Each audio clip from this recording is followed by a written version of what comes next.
कृष्णाय वासुदेवाय हरये परमात्मने प्रणतक्लेशनाशाय गोविंदाय नमो नमः।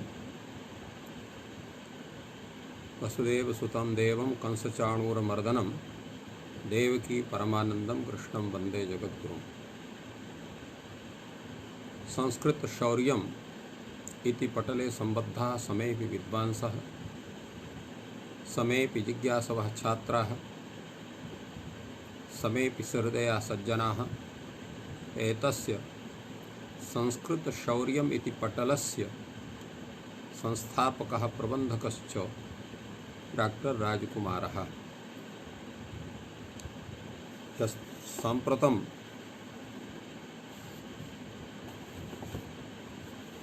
लण् इति सूत्रस्य व्याख्यानं प्रचलति।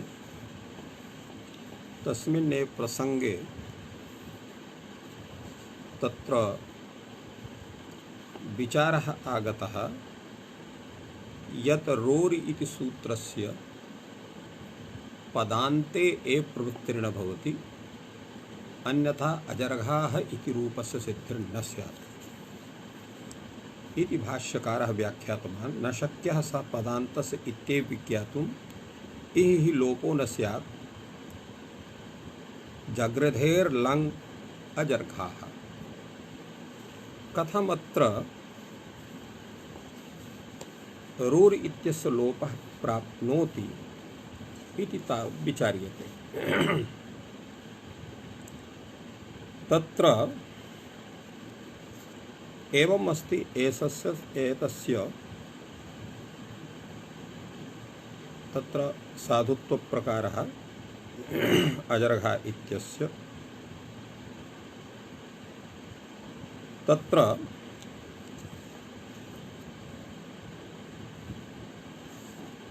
गृध्वुपकांक्षा धातुः भवति, तस्मात् धातोः यदा यङ् क्रियते लुक् क्रियते द्वित्वादिकार्ये सति तत् जर् गृध् इति रूपं भवति। तत्र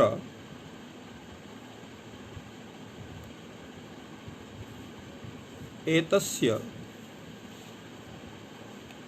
अत्र स्थिति भवति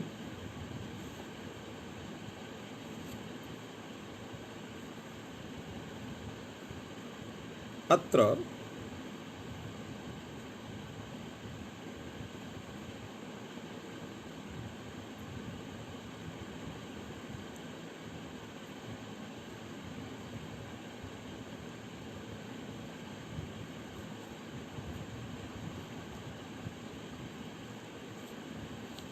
तत्र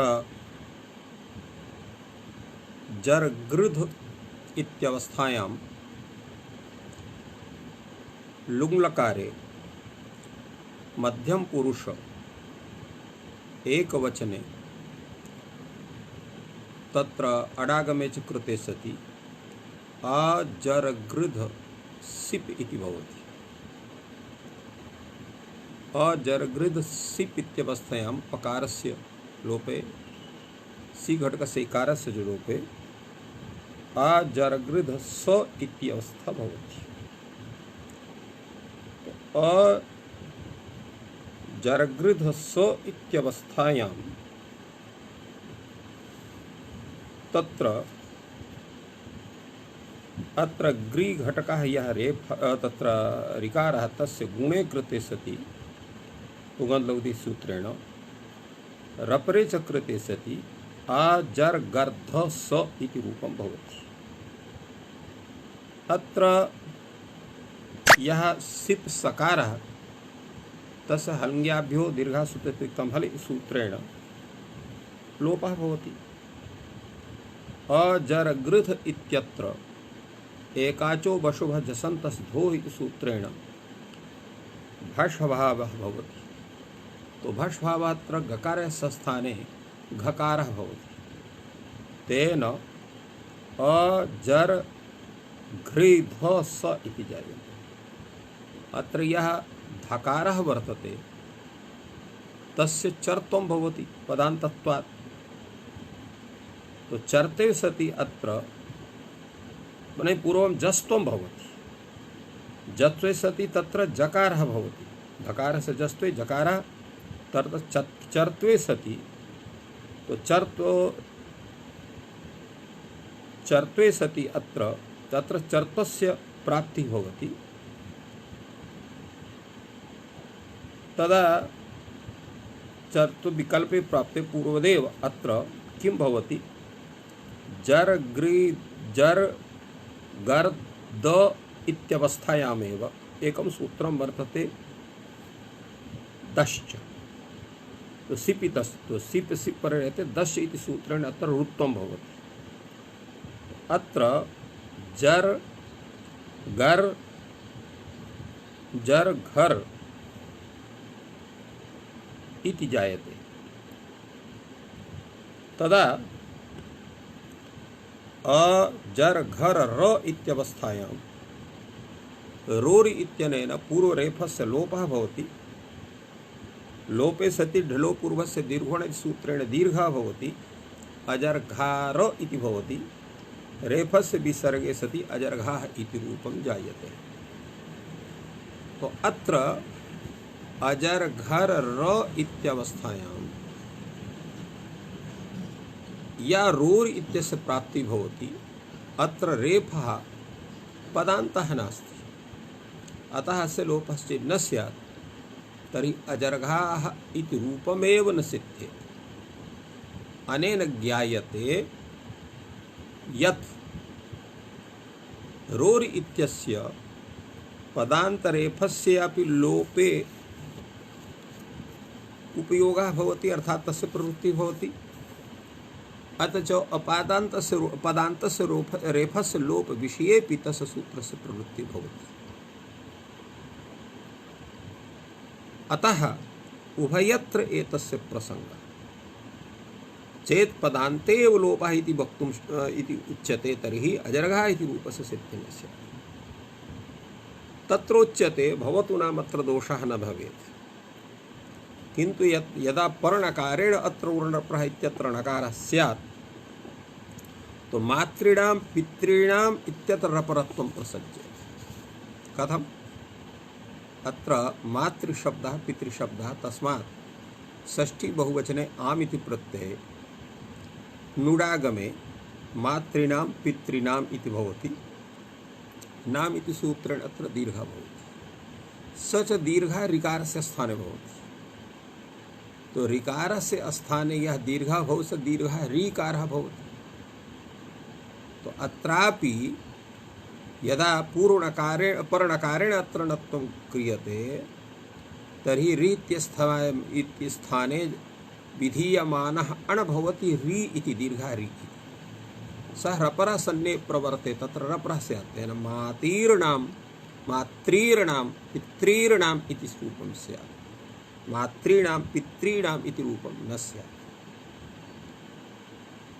एवं तत्र अतएव तत्र रेफः न भवतु, एतदर्थम् उरणरप्रः इति सूत्रे पर्णकारेणैव पूर्वणकारेणैव तत्र प्रयोगः तत्र ज्ञानं करणीयं, पर्णकारेण न करणीयम्। अणप्रत्ययस्य अण इत्यस्य ज्ञानं न करणीयम्, अर्थात् न ग्रहणं करणीयम्।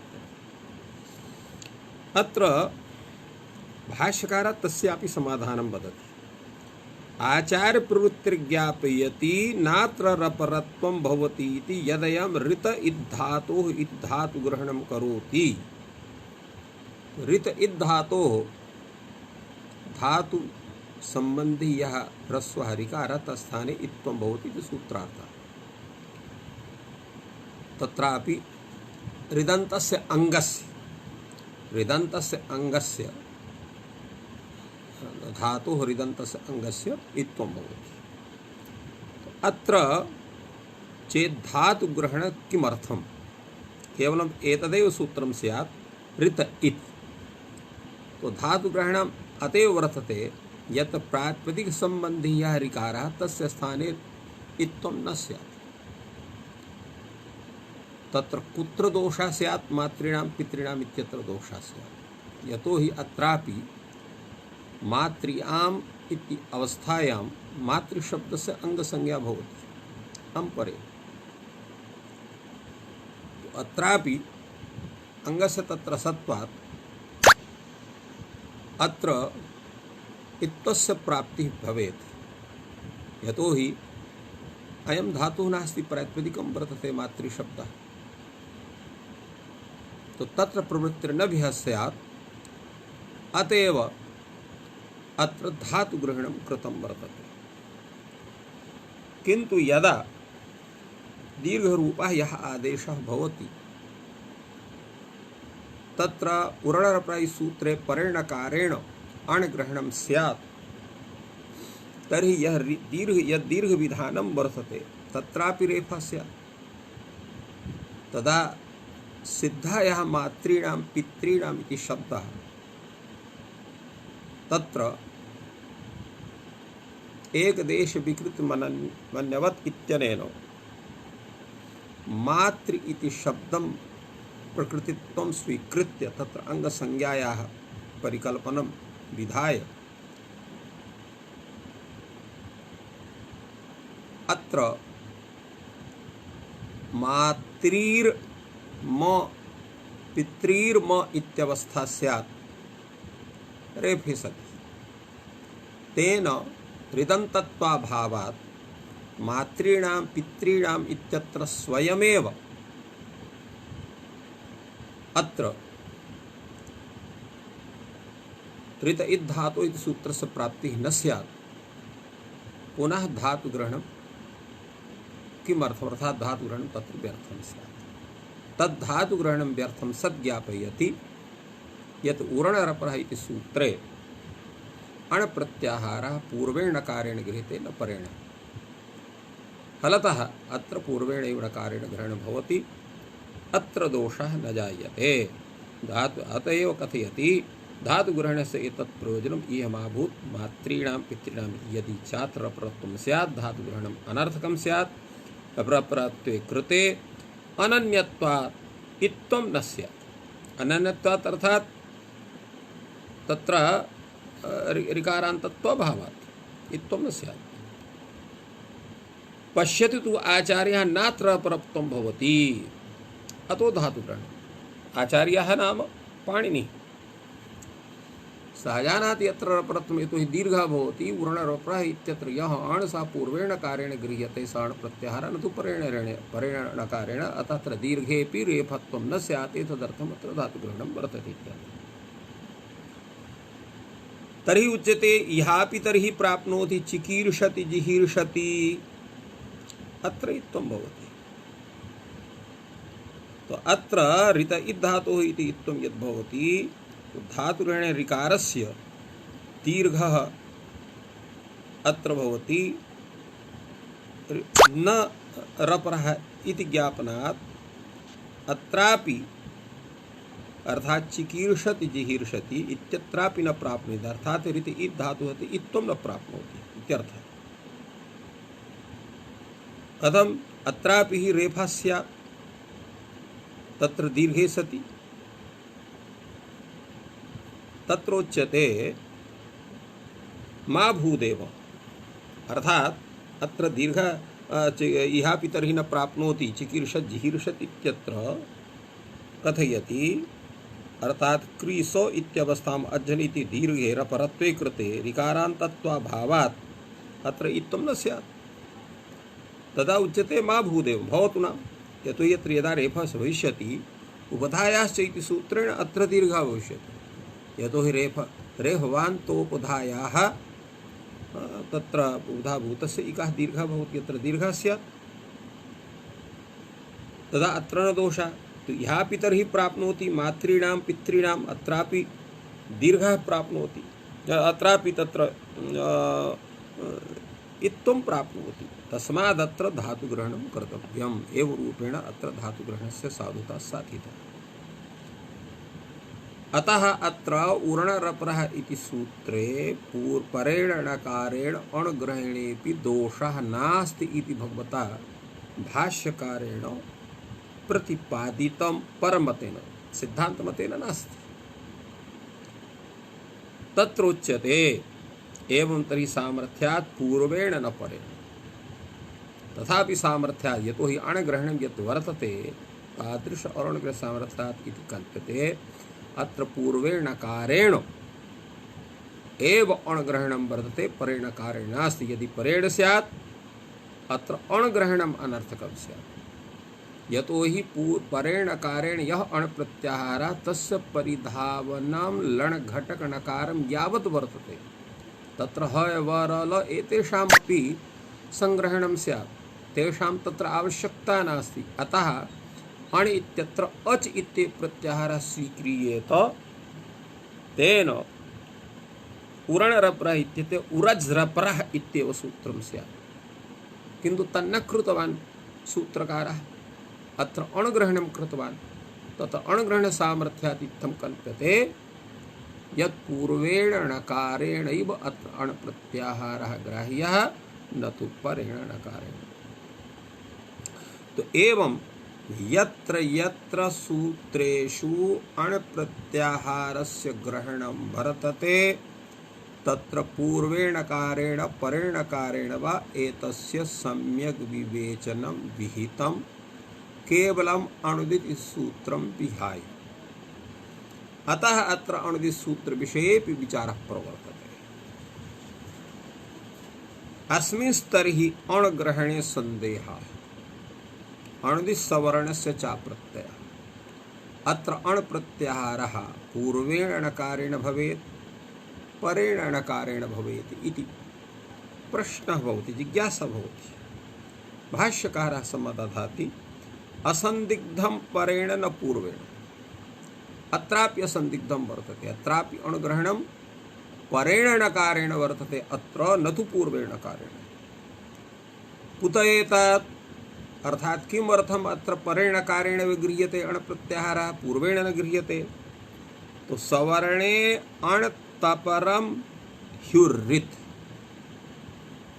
तपरम ही उर्रित्।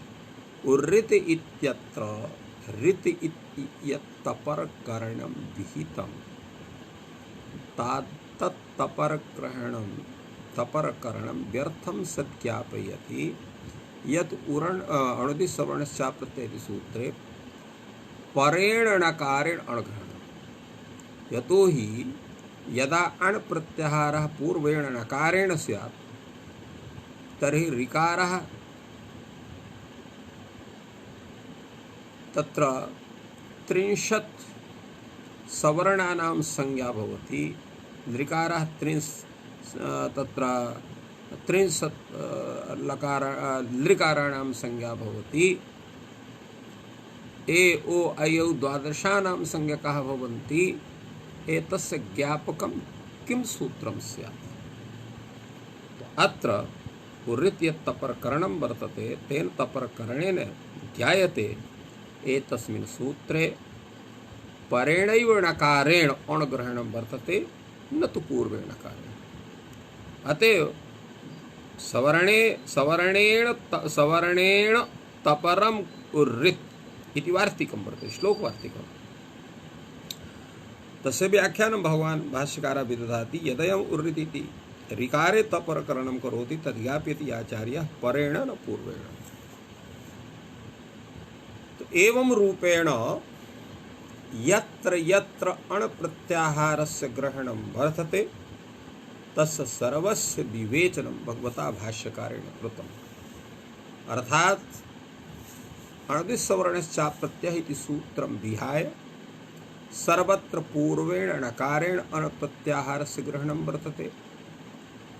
परेण णकारेण अणग्रहणे सति तत्र अणग्रहणं तत्र व्यर्थं स्यात्। तत्र अच इत्येव कथयेत् न तु अण इति। तो तत्र सर्वत्र अणग्रहण सामर्थ्यात् इत्थं परिकल्प्यते यत् पूर्वेण णकारेण अत्र अण प्रत्याहारः न तु परेण णकारेण। किन्तु अणुदित सूत्रे परेणैव णकारेण अण प्रत्याहारः गृह्यते, अन्यथा उर्रित् इत्यत्र तपरकरणं व्यर्थं स्यात्। एवमेव अन्यत्रापि तपरकरणं व्यर्थं स्यात्। यदा एत ओत इत्यत्र यदा यथा तद्रि यत् तपरकरणं वर्तते तत्रापि तदपि व्यर्थं स्यात्। अधुना इण प्रत्याहार ग्रहण विषये विचारः भवति। इण प्रत्याहारोपि तत्र अणि इत्यत्रापि इणिति प्रत्याहारः भवितुमर्हति। तत्रापि इ उ इति वर्णद्वयस्य ग्रहणं स्यात् इण प्रत्याहारेण। परेण णकारेण गृह्यते चेत् तर्हि अयुण् घटकात् इकारात् आदाय लण घटक नकारं यावत् यः इण प्रत्याहारः तत्र इ उ ऋ ए ओ ऐ औ ह य व र ल एतेषां वर्णानां तत्र ग्रहणं भवति। तत्र प्रश्नः भवति इण प्रत्याहारः पूर्वेण णकारेण स्यात् परेण वा। तत्रापि भगवान् भाष्यकारः प्रतिपादयति असंदिग्धं परेण न पूर्वेण। अत्रापि असंदिग्धं वर्तते यत् परेण णकारेण इण प्रत्याहारः सर्वत्र गृह्यते, पूर्वेण न गृह्यते। कुत एतत्? अत्र प्रमाणं किं वर्तते? व्योरन्यत्र परेणेण स्यात् अचिष्णुधातु भ्रुवां व्योर्युमगौ इति सूत्रं वर्तते। तत्र व्योः इति कथनं वर्तते, इण इत्यस्य कथनं नास्ति। अत्र एतस्य विषये भगवान् भाष्यकारः विचार्यते। यत्र इच्छति पूर्वेण समृद्ध ग्रहणं तत्र करोति व्योरिति तच्च गुरु भवति। अर्थात इण प्रत्याहारः चेत् पूर्वेण स्यात् तत्र अचिष्णुधातु व्योर्युमगौ इति सूत्रे इण इत्यस्यैव ग्रहणं स्यात्, व्योः इत्यस्य ग्रहणं न स्यात्। कथं? यतोहि व्योः इति यत् कथनं वर्तते तद्गुरु भवति। अत्र यकार वकारयोः व्यञ्जनत्वात् व्यञ्जनं चार्धिमात्रिकम् इति कृत्वा यकार वकारयोः तत्र एका मात्रा भवति।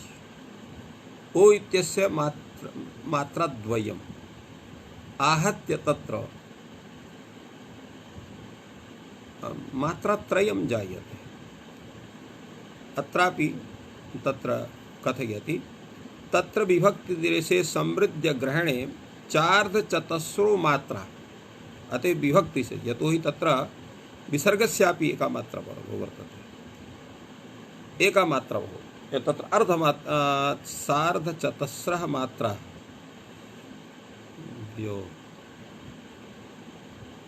व्योरिति।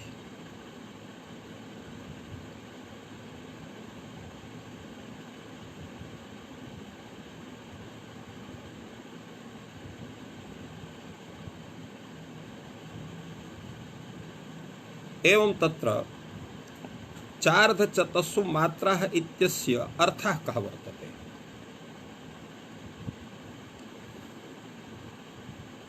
यतोहि अत्र यकार वकारयोः एका मात्रा, ओकारस्य मात्राद्वयम् आहत्य तिस्रः मात्राः,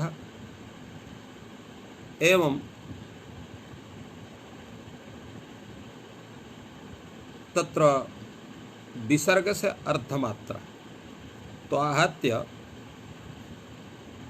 सार्ध तिस्रः मात्राः भवन्ति।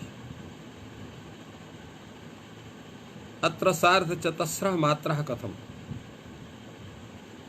इति प्रश्नः भवति।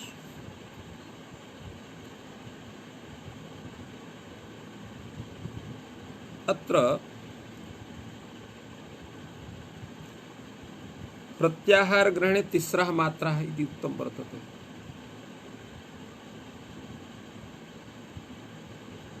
अत्रापि तिस्रः मात्रा इत्यस्य किं तात्पर्यम्?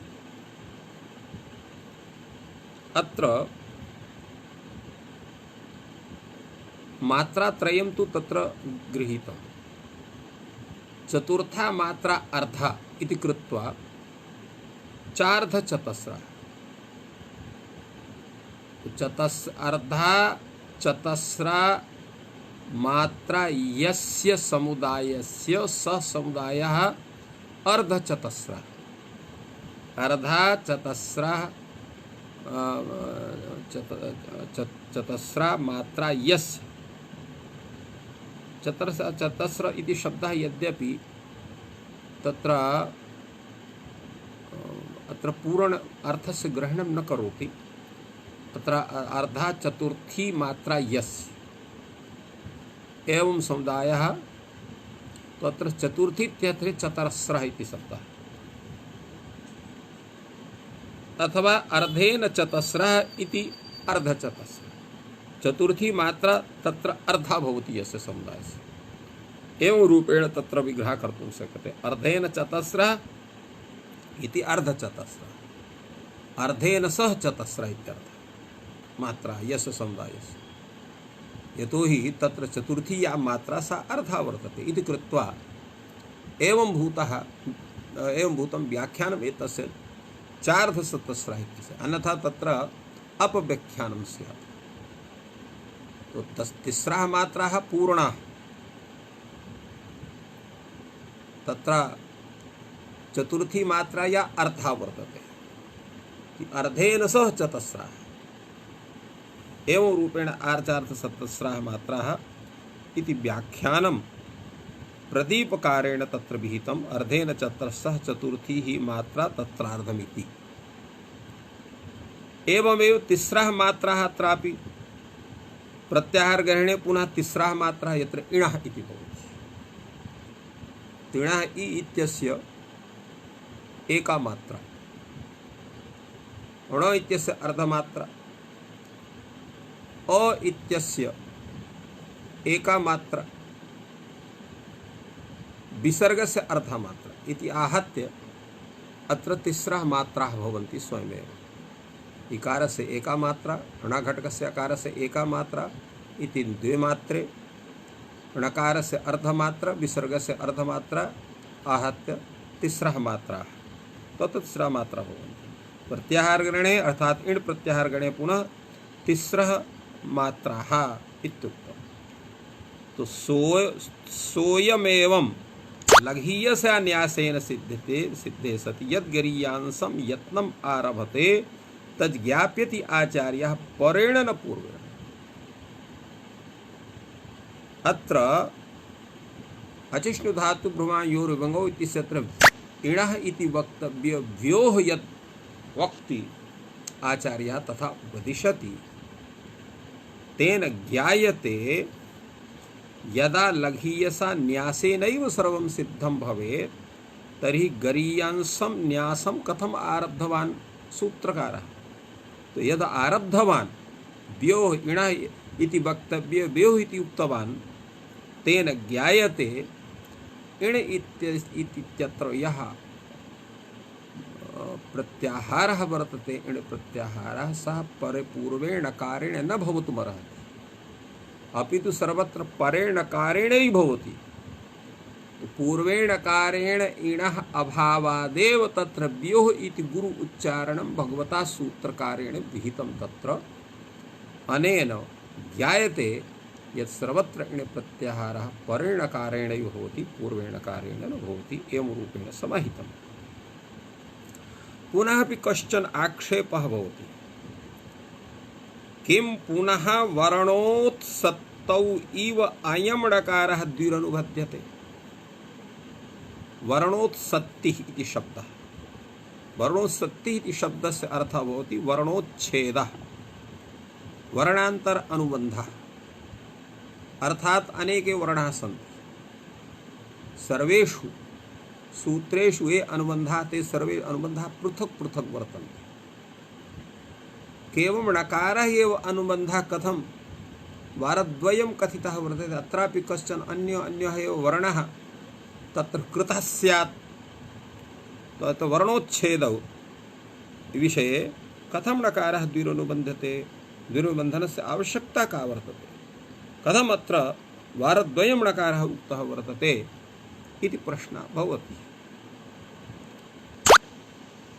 तस्य कारणं भगवान् भाष्यकारः वदति यत् आचार्याणां किमपि कथनम् उपदेशनं किमपि अन्यत् असूच्यं सूचयत्। अत्र माहेश्वरः यद् अनुबन्धं कृते, यतोहि अनुबन्धास्तु महेश्वर कृता एव इति तत्र परम्परायां वर्तते। यतोहि तत्र अनादि परंपरा प्राप्ताः ये एते महेश्वर सूत्र विशेषाः ये सन्ति तत्र अ इ उ ऋ ए ओ ऐ औ ह या वर ल य म गणना एवं रूपेण तत्र वर्तन्ते अनुबन्धरहिताः। किन्तु अत्र अनुबन्धकरणम् अनुबन्धविधानं भगवता महेश्वरेण कृतं। तेन अत्र एवं परंपरा वर्तते अनुबन्धाः महेश्वरकृताः एव। अतएव अत्र आचार्यपदेन महेश्वरस्य ग्रहणं भवति अत्रापि। तो तेन अत्र किं पुनर्वर्णोत्सत्तौ इव अयं णकारः द्विनिरनुबन्धते। कथं तत्र द्विरनुबन्धः आचार्यः महेश्वरः कृतवान्। तो एतच् ज्ञाप्यति आचार्यः महेश्वरः इत्थं ज्ञापयति। किं भवत्येषा परिभाषा व्याख्यानतो विशेषविपत्तिः निसन्देहादलक्षणम्। एषा परिभाषा ज्ञापिता भवति यत्र विशेषप्रत्यतिः व्याख्यानतः करणीया संदेहात् अलक्षणं न। अर्थात यत्र कुत्रापि संदेहः भवति तत् शास्त्रं स्वलक्ष्य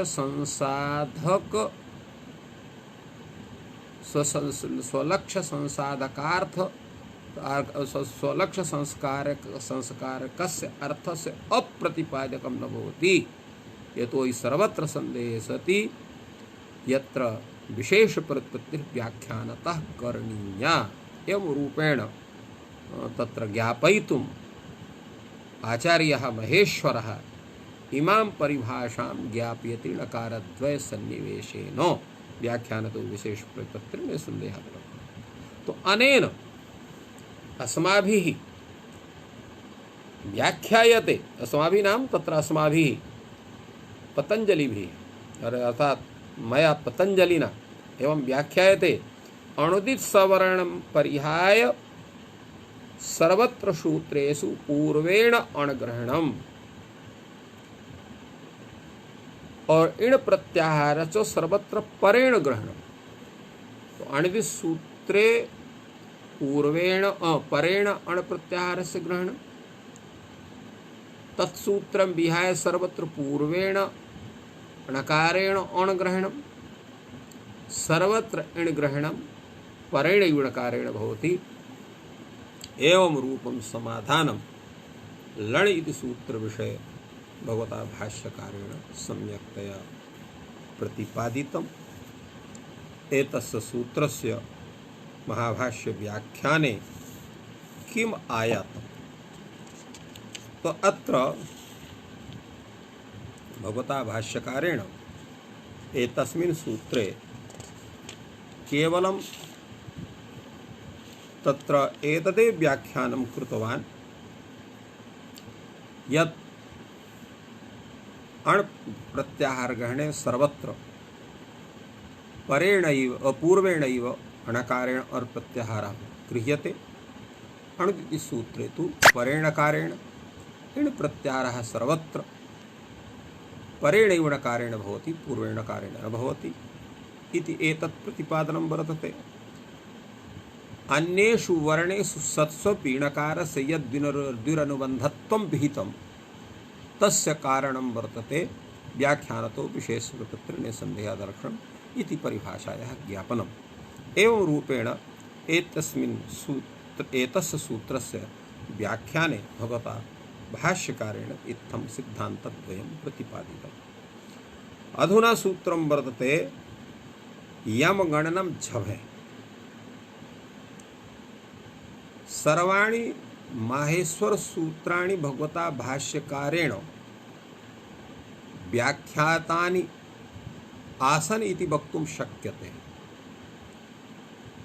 किन्तु भाष्यस्य संपूर्णेषु सूत्रेषु अभावात् अत्रापि झभय इति सूत्रस्य अनन्तरं यानि सूत्राणि सन्ति तेषु सूत्रेषु भाष्यग्रन्थः न प्राप्यते।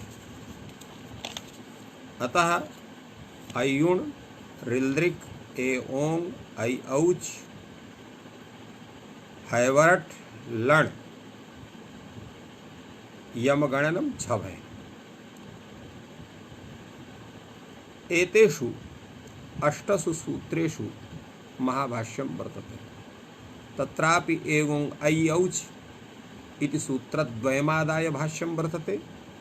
एमेव यमगणनं झभः इति सूत्रद्वयमादाय महाभाष्यं वर्तते।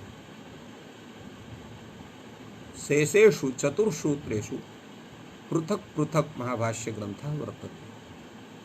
अनन्तरं घटधश जबगडदस खफ छठथ चटतौ कपय सशर हल एतेषु षट् सूत्रेषु किमपि कोऽपि भाष्यग्रन्थः अस्माभिः न लभ्यते।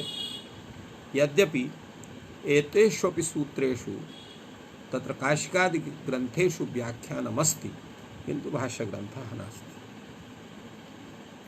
यमगणनं झभः इति सूत्रे भाष्यकारेण मुख्यतया एतदेव प्रतिपादितम् इति सूत्रद्वयं पृथक् पृथक् कथं वर्तते। एकमेव सूत्रं स्यात् यमगणन झभै अयमेव मुख्यः विचारः एतस्मिन् भाष्ये प्रवर्तितः वर्तते।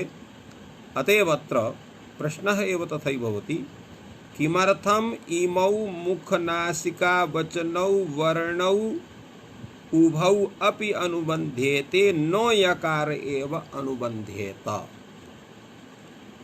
अत्र मकारः यकारः उभौ अपि वर्णौ अनुनासिकौ भवतः। अतएव अनुनासिकौ इति न उक्त्वा मुखनासिका वचनौ इत्युक्तवान्। कथं मुखनासिका वचनौ इत्युक्तवान्? अनुनासिका तयोः वर्णयोः नासिकत्वं बोधनाय। अन्यथा अत्र किमर्थौ इमौ अनुनासिकौ केवलं अनुनासिकौ इति कथनेन कदाचित् तेषां स्वरस्य ज्ञानं न स्यात्। यद्यपि इत्थं न भवितुमर्हति, एतानि व्यञ्जनानि एव एवं भूतानि तत्र अक्षराणि सन्ति, तथापि स्पष्टप्रतिपत्तेः मुखनासिका वचनौ वर्णौ उभौ अपि अनुबन्ध्येते। कथम् अनयोः तत्र कथनं वर्तते? अर्थात् कश्चन अन्यः वर्णः अपि अनुबन्धत्वेन करणीयः स्यात्। अत्र मकारः यकारः एव कथम् अनुबन्धत्वेन अत्र गृहीतः वर्तते। यमगणन झभै इति सूत्रस्वरूपं स्यात्। मकारस्य अनुबन्धस्य आवश्यकता एव नास्ति इति भाष्यकारः प्रतिपादयति। तदा उच्यते कानि कथं यानि मकारेण गृह्णानि, अर्थात् ये प्रत्याहाराः मकारेण सिद्ध्यन्ति, यथा ङम् प्रत्याहारः, यम प्रत्याहारः, यम प्रत्याहारः, एतेषां तत्र कथं स्वरूपं स्यात्। हलो यमाम यम लोपत्र यम प्रत्याहारः वर्तते। भाष्यकारः तत्र समाददाति सन्तु यकारेण। तत्र ये प्रत्याहाराः मकारेण गृह्यन्ते ते सर्वे यकारेण गृहीताः स्युः।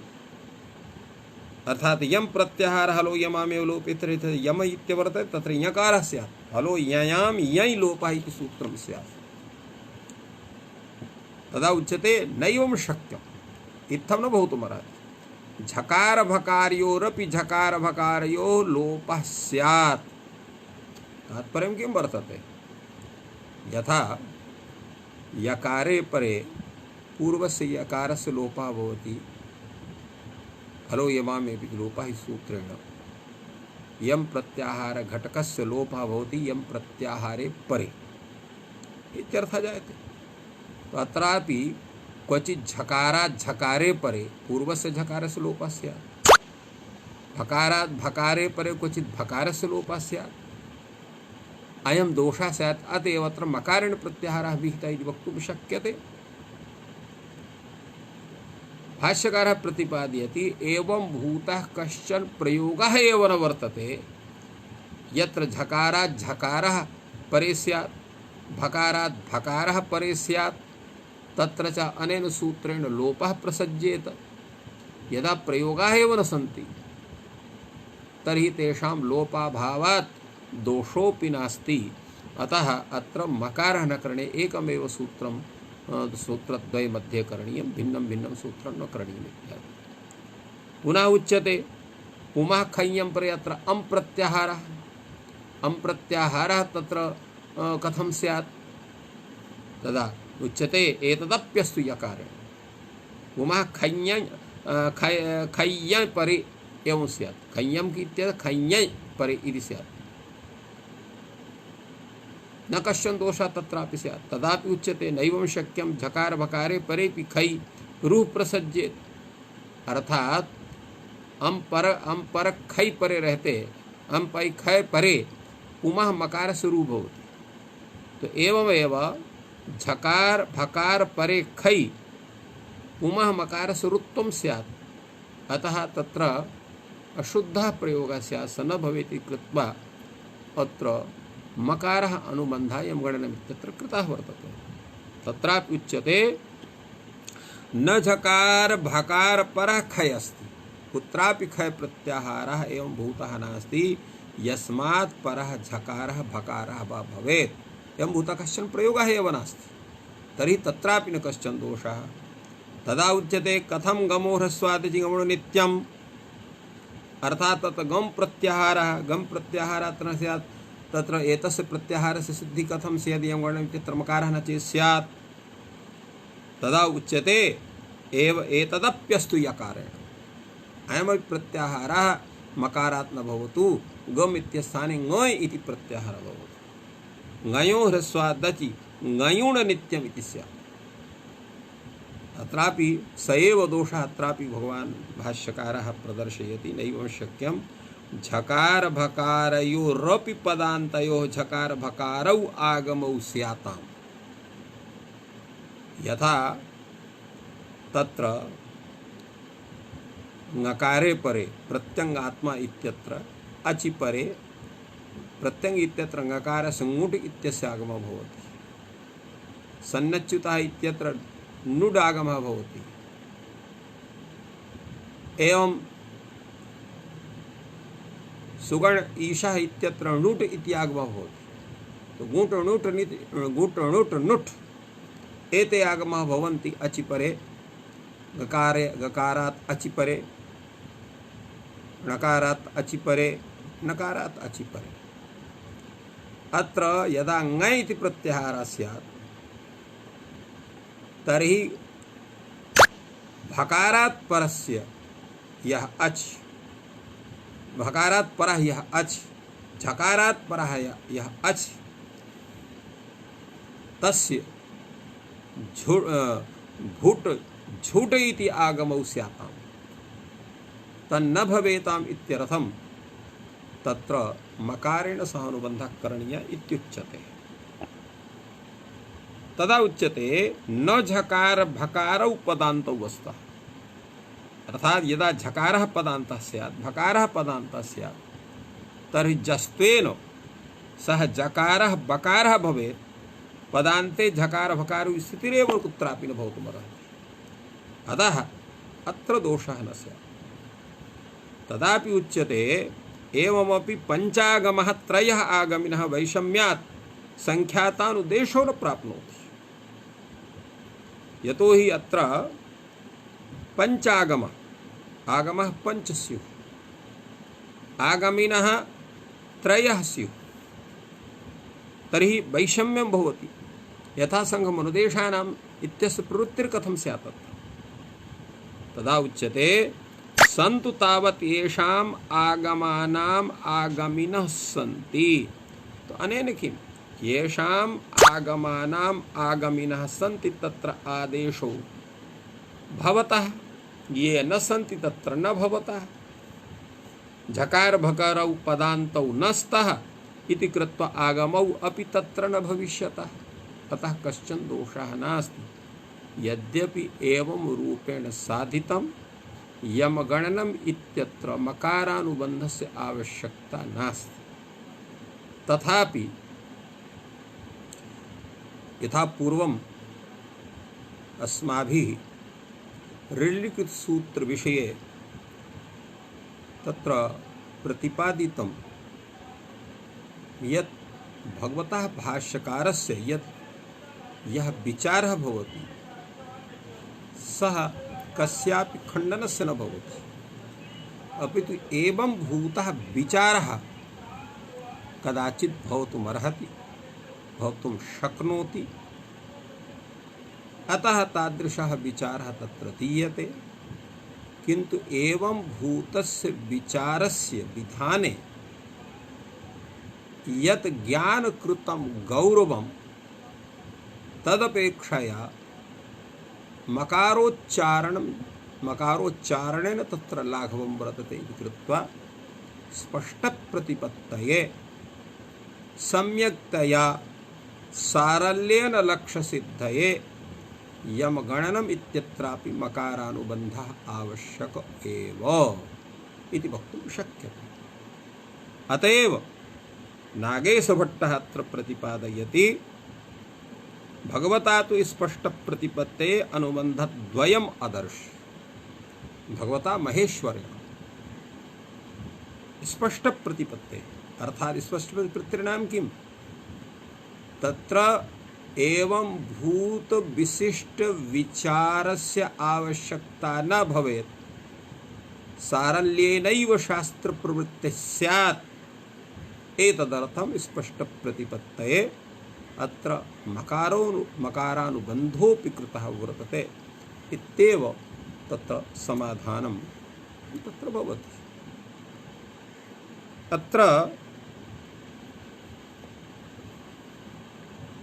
यद्यपि सर्वेपि विचाराः ये करणीयाः भवन्ति ते अत्र सञ्जाताः, किमपि भिन्नं विचारणीयं न वर्तते सूत्रविषयकं यत् वर्तते। तथापि भाष्यकारः तत्र एतेषां वर्णानाम् अनादित्वं यत् स्वरूपं तत्सूचनाय तेषां ब्रह्मस्वरूप प्रतिपादनाय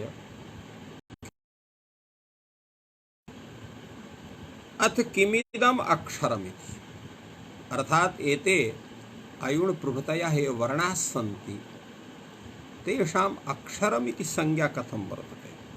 अक्षरसमाम्नायः वर्णसमाम्नायः यो वायुयां स्वरसः अक्षरसः एवं रूपेण तादृशः यः विचारः वर्तते या अक्षरपदवाच्यता वर्तते एतेषां कृते तत् कथमिति? अक्षरिति संज्ञा एतेषां कथं वर्तते? एकम् अत्र श्लोकवार्तिकम् अत्र उत्तराय दत्तं वर्तते। अक्षरं नक्षरं विन्द्यात् अश्नोतेर्वा सरोक्षरं वर्णं बाहुः पूर्वसूत्रे किमर्थमुपदिश्यते इति सम्पूर्णं वार्तिकं वर्तते।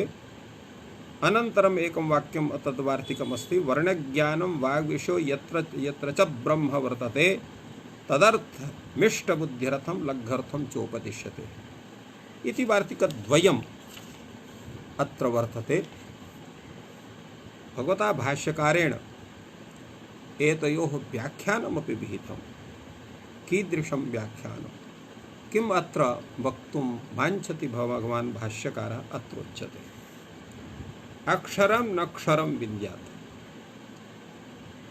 न क्षीयते न क्षरतीति वाक्षरम् इति व्याख्यानं भगवान् भाष्यकारः विदधाति।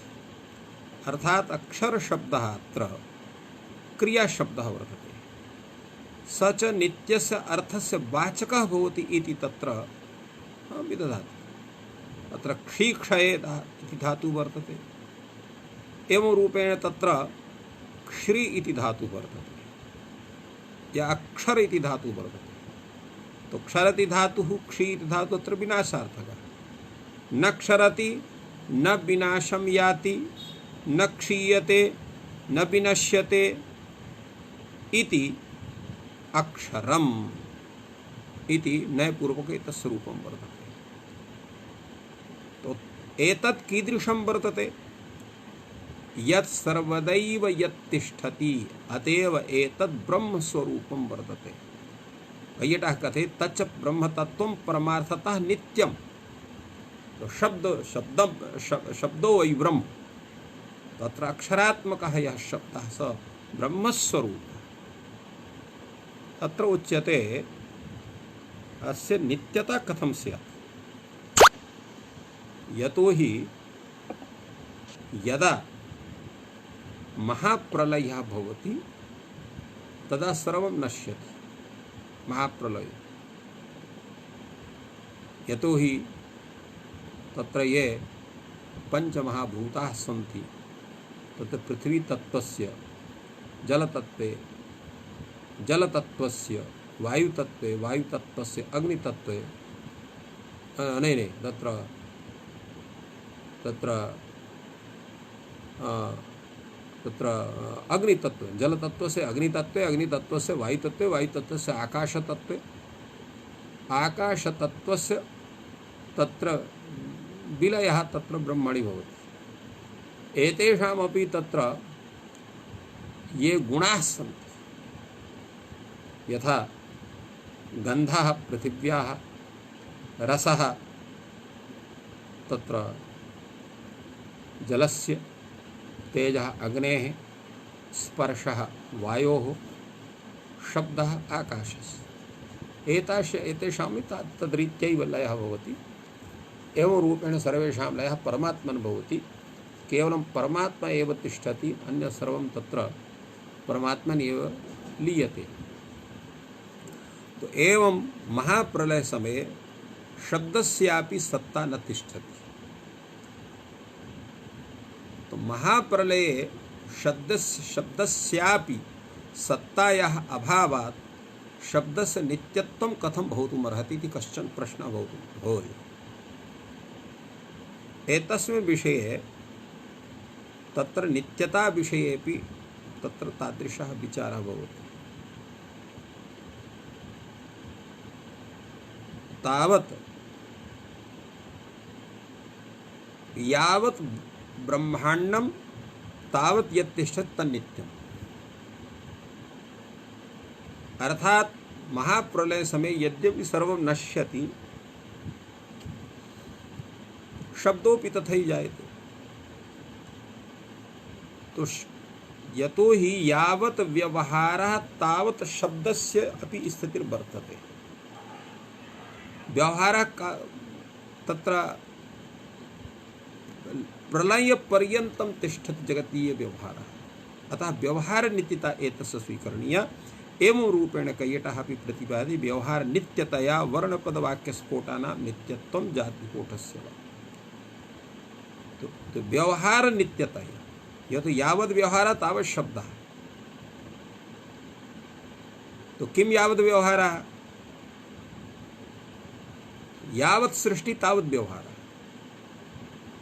अतः व्यवहार नित्यतया वर्णानां, पदानां, वाक्यानां, तो वर्णस्फोटानां, पदस्फोटानां, वाक्यस्फोटानां, वर्णजातिस्फोटानां, पदजातिस्फोटानां, वाक्यजातिस्फोटानां, एतेषां समेषां नित्यत्वं भवति इति वक्तुं शक्यते। एवमेव एतस्मिन् विषये नागेशभट्टः अपि प्रतिपादयति। सर्वेषां शब्दानाम् आकाशिवत् सृष्ट्यादौ अनुत्पत्ति प्रलये च नाशः। तो सृष्ट्यादौ अनुत्पत्ति है, माने सृष्ट्यानन्तरमेव शब्दाः अपि जायन्ते। यद्यपि सूक्ष्मः शब्दः ओंकार रूपः या भगवत् स्वरूपः भवति, तस्य नाशः न भवति कदाचिदपि। अतएव ये वेदाः सन्ति तेपि परमात्मनः हृदि विद्यन्ते इति कृत्वा तेषामपि नित्यत्वं वर्तते, तथा शब्दस्यापि नित्यता वर्तते इति वक्तुं शक्यते। किन्तु ये शब्दाः व्यवहारे सन्ति तेषां तत्र तस्मिन्नेव ओंकारे एव लयस्य सत्त्वात् तेषां तत्र व्यवहारनित्यता सिद्ध्यति वक्तुं शक्यते। अतएव प्रतिपादयति नागेशभट्टः सर्वेषां शब्दानाम् आकाशादिवत् सृष्ट्यादौ उत्पत्ति प्रलये च नाशः एवं च व्यवहार नित्यतया अक्षर ब्रह्म सादृश्यवतां तेषां पदादिरूपाणाम् अयं वर्णसमाम्नायः शास्त्र प्रवृत्ति द्वारा बोधक इति अक्षर समाम्नायः एवं रूपेण तादृशं व्याख्यानं नागेश भट्टेन विहितम्। अनन्तरं तत्र कथयति श्नोतेर्वा सरोक्षरम् अशु व्याप्तौ। तो अश्नोति, अश्नोतेर्वा सरोक्षरम् अर्थात अशु व्याप्तौ धातोः औणादिके सरण प्रत्यय कृते सति अश्नुते इति अक्षरम्। अश्नुते इत्यस्य किं तात्पर्यम्? अश्नुते इत्यस्य तत्र स्वरूपं भवति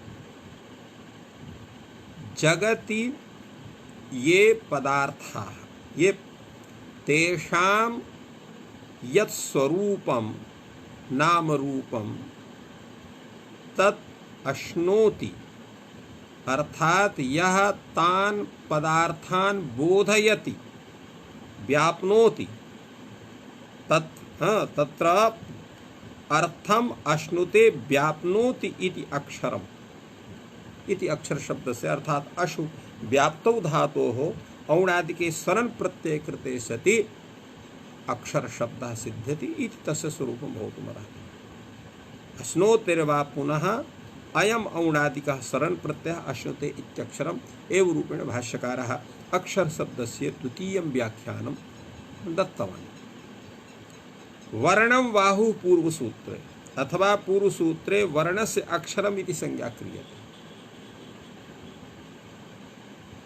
अत्र पूर्व वर्णाः अक्षराः, वर्णस्य वर्णानाम् अक्षर इति संज्ञा भवति। एवं तत्र अनेन अक्षर इति पदेन तत्र न क्षीयते न क्षरति इति विग्रहे अक्षर इति पदेन वर्णस्य पदस्य वाक्यस्य समेषां ग्रहणं भवति। अश्नोति व्याप्नोति अर्थम इति अक्षरम् इत्यनेनापि पदं वाक्यं तत्र ज्ञायते अक्षरपदेन। किंतु अक्षरिति पदस्य लोके वर्ण इति व्यवहारः जायते। अतएव कथयति वर्णं बाहु पूर्वसूत्रे। पूर्वसूत्रे अर्थात अत्र पूर्वे ये सूत्राः कथिताः सन्ति तत्र वर्ण इति शब्दस्य अक्षराणां कृते प्रयोगः दृश्यते, अर्थात रूढ्या वर्ण इति प्रयोगः। अन्यथा वर्ण इत्यत्र वर्ण्यते, ज्ञायते, बोध्यते पदार्थः अनेन सह वर्णः इत्युक्ते तत्र पदम वाक्यम वर्णत्वेन ज्ञातं स्यात्। किंतु वर्ण इति पदेन केवलं तत्र अ इ उ ऋ लृ क ख ग इत्यादि ये तत्र सन्ति तेषामेव ग्रहणं भवति, रूढ्या भवति। एषा रूढी भवति वर्णस्य। वर्णाः अक्षराणि एवं रूपेण तत्र तथा कथितं वर्तते। इत्थम् एतस्य व्याख्यानं वर्तते। पुनः अपि तत्र प्रश्नः भवति किमर्थम् उपदिश्यते? यतोहि एते वर्णाः तु परम्परातः प्राप्ताः सन्ति, एतेषाम् अत्र उपदेशेन किम्? अथ किमर्थम् उपदेशः क्रियते? तदा उच्यते वर्णज्ञानं वाग्विषया यत्र च ब्रह्म वर्तते तदर्थमिष्टबुद्धिरथं लघ्यर्थं च उपदिश्यते। तो वर्णज्ञानं ब्रह्म विषय, वर्णस्य ज्ञानं वर्तते तद् वर्णज्ञानं अने वाग् विषयः, वाण्याः विषयः वर्तते। तो येन वर्णाः येन शास्त्रेण ज्ञायन्ते एवं भूतः यत् शास्त्रं तत् शास्त्रं वाचः विषयः, वाण्याः विषयः वर्तते। शास्त्रेण वाग् विषीयते अबाध्यते, शास्त्रेण तस्याः परिज्ञानं भवति इति कृत्वा वाग् विषयः। यत्र च ब्रह्म वर्तते, यत्र ब्रह्म नाम वेदः, तो वाण्यामेव तत्र वेदस्य स्वरूपं वर्तते। वेदाः सर्वे वर्णरूपाः पदरूपाः वाक्यरूपाः सन्ति इति कृत्वा तस्य स्वरूपं वर्तते। अतएव यत्र च अर्थात येषु वर्णेषु तत्र ब्रह्म वर्तते वेदः भवति, वेदः पदे वर्तते एवं तादृशं स्वरूपं वर्तते। तदर्थम तदर्थम अर्थात तेषानां वेदानां परिज्ञानाय अथ च इष्टबुद्ध्यर्थम, इष्टबुद्ध्यर्थम नाम कलादिदोषरहित वर्णज्ञानार्थम लघ्वर्थम एवं रूपेण तत्र लघ्वर्थम अर्थात लघुपायेन शास्त्र प्रवृत्त्यर्थम एतेषां वर्णानाम् उपदेशः कृतः वर्तते। तदर्थम इष्टबुद्ध्यर्थम लघ्वर्थम च उपदिश्यते।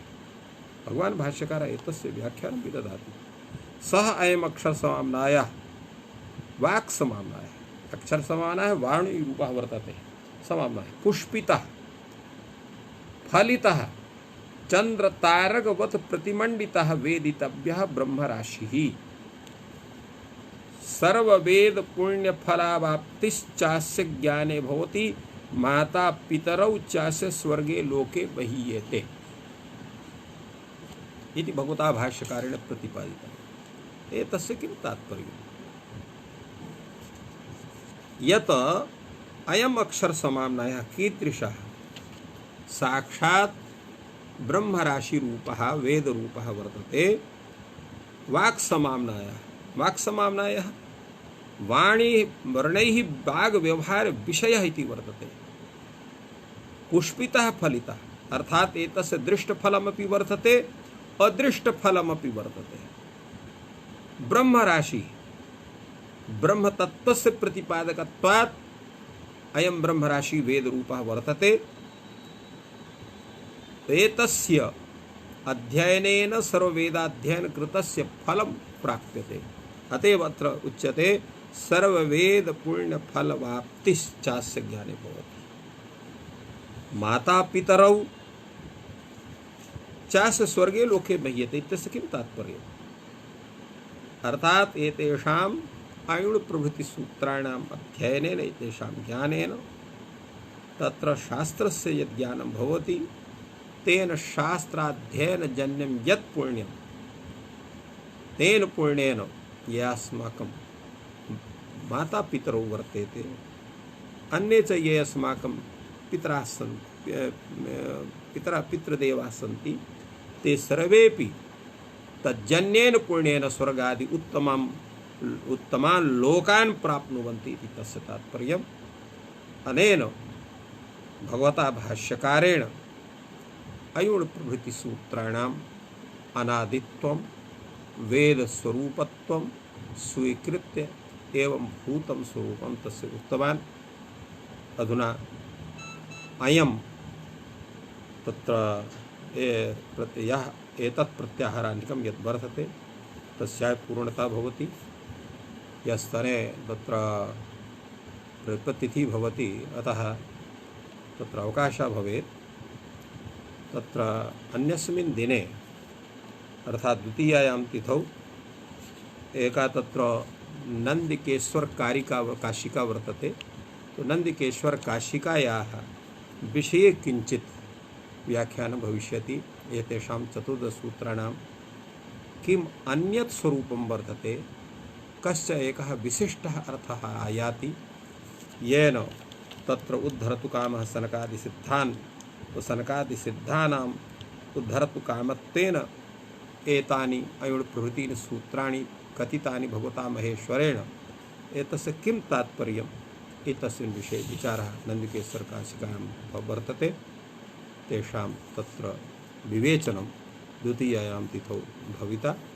अनन्तरं तत्र तृतीयस्य आह्निकस्य वृद्धिरादैच इति सूत्राणां तत्र व्याख्यानं भविष्यति। सर्वेभ्यो नमः। जयतु संस्कृतं, जयतु भारतम्।